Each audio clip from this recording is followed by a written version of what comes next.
Hey, what's going on? You know who it is. You know what it is. All right, you guys, peep game. All right, so I'm on my way home. I just caught a body. I just ran over a raccoon. Interesting. But nevertheless, R.I.P. R.I.P. I couldn't get out the way because I would have hit the railing and I probably would have flipped in the air. So it's nothing I can do. All I can say is R.I.P. to the raccoon. Wow, that's funny. But anyway, Shaquille O'Neal recently revealed his top 10 greatest players of all time list. And, you know, everybody's entitled to their opinion, but then there are some things that you just cannot overlook. Now, in no particular order, this is who Shaquille O'Neal had on his list. Of course, he had Michael Jordan, number one. He had Kobe. He had LeBron. He had Larry Bird. He had Hakeem. He had Tim Duncan. He had Bill Russell. He had Wilt Chamberlain. Did I say Larry Bird? He had Larry Bird, and he had Dr. J. So that's interesting. I gotta say this.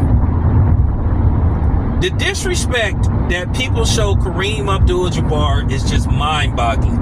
There are some things that's just a no-brainer that is a must. Listen, if you want to have Michael Jordan as number one, so be it. That's fine. But if you don't have Kareem Abdul-Jabbar in your top five, I don't even think Kareem should get downgraded to top 10. He should be in your top 5. How is the all-time leading scorer not on Shaquille O'Neal's list? I just have to call bullshit. And listen, I'm going to say this. Once again, it's his opinion, but then at the end of the day, Shaq, come on, man. Kareem, not on your list. Kareem, once again, should be on everybody's list. The all-time leading scorer for come on, man. Until LeBron James broke the record, I'm talking about 30 plus years, probably almost 40 years. I just think that's just complete garbage. And, you know, Shaq, that's one of the things that irks my nerve about Shaq. Like, the disrespect people show towards Kareem Abdul-Jabbar when they say that Kareem Abdul-Jabbar ain't in the GOAT conversation, I have to just call complete bullshit.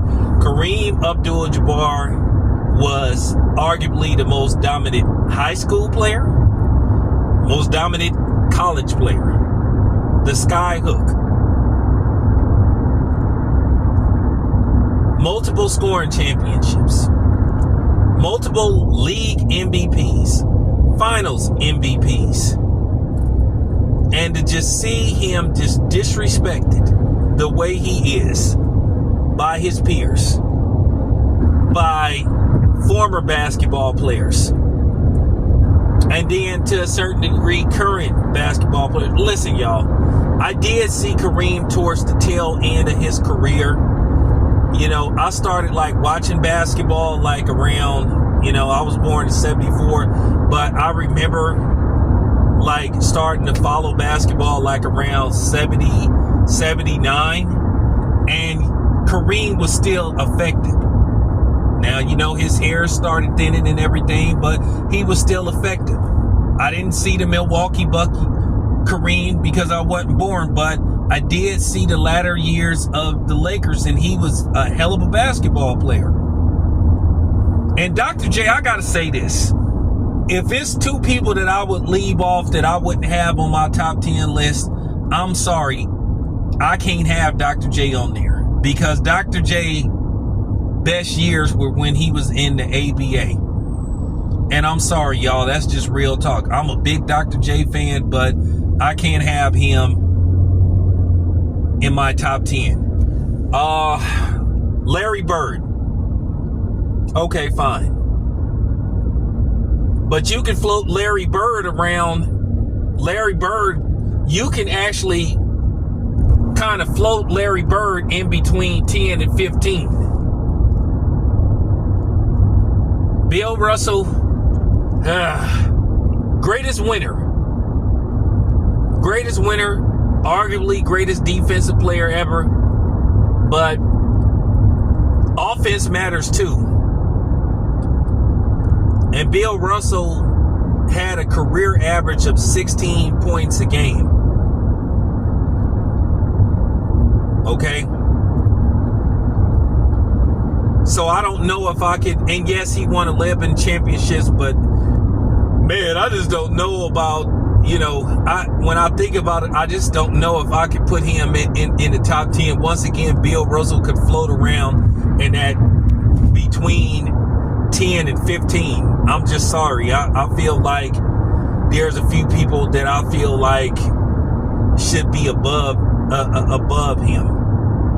Tim Duncan, yeah, Tim Duncan, back-to-back league MVPs, 3 finals MVPs, 5 championships, if I'm not mistaken. So, yeah, I understand that with Tim Duncan. I think Tim Duncan is another dude that don't get enough credit. So, Shaq's list is okay, but I don't know if I would agree with it 100%. Hakeem is special. He was special. People keep forgetting because of Michael Jordan. Yes, Michael Jordan, that 84 draft was spectacular. You're talking about a shitload of Hall of Famers. Michael Jordan, Karl Malone, John Stockton, Hakeem.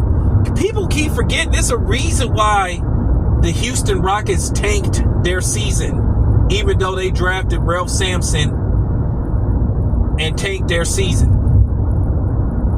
to get Hakeem, because Hakeem was that good. People act like, I know compared to Michael Jordan, people act like Hakeem was a scrub or something, like he was a bust or something. The man scored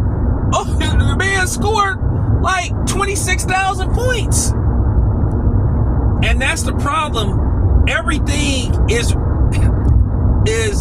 revolved around Michael Jordan. That's all you think about when it comes to the 84 draft is Michael Jordan.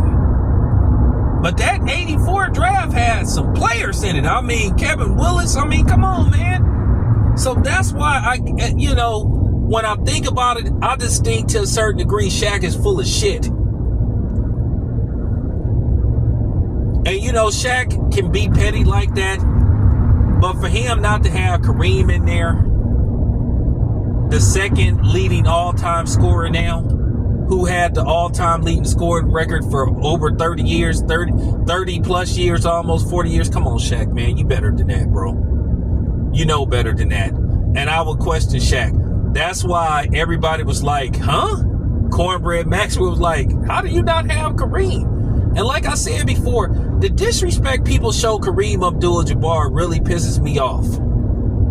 Listen, I understand Kareem wasn't a media savvy guy. I know he didn't like to do very many interviews.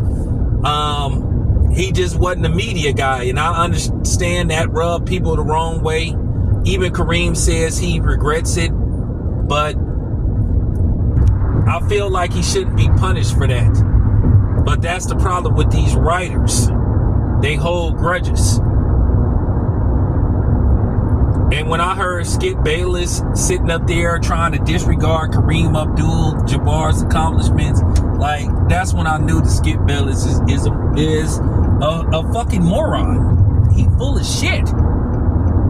And it just gotta be said. So, I'm just saying, Shaq, come on, man.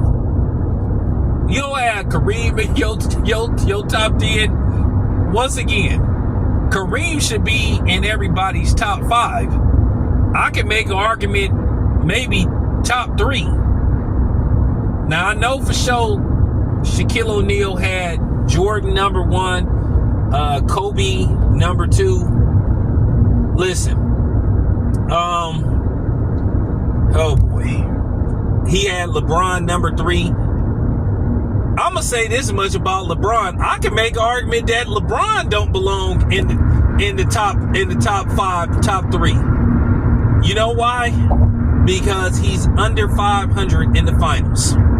And he's been swept, like, if I'm not mistaken, 2 or 3 times? He's been swept by the Golden State Warriors. He got swept by the Spurs before. So, yeah. And then I think there's a couple of series where he lost, like, in 5 games. So, yeah. There you have it. I know LeBron fans are going to come after me. I know they're going to talk a whole bunch of shit. But, yeah, let's do it. Let me know what you guys think. This your boy Tail Biz. I'm out.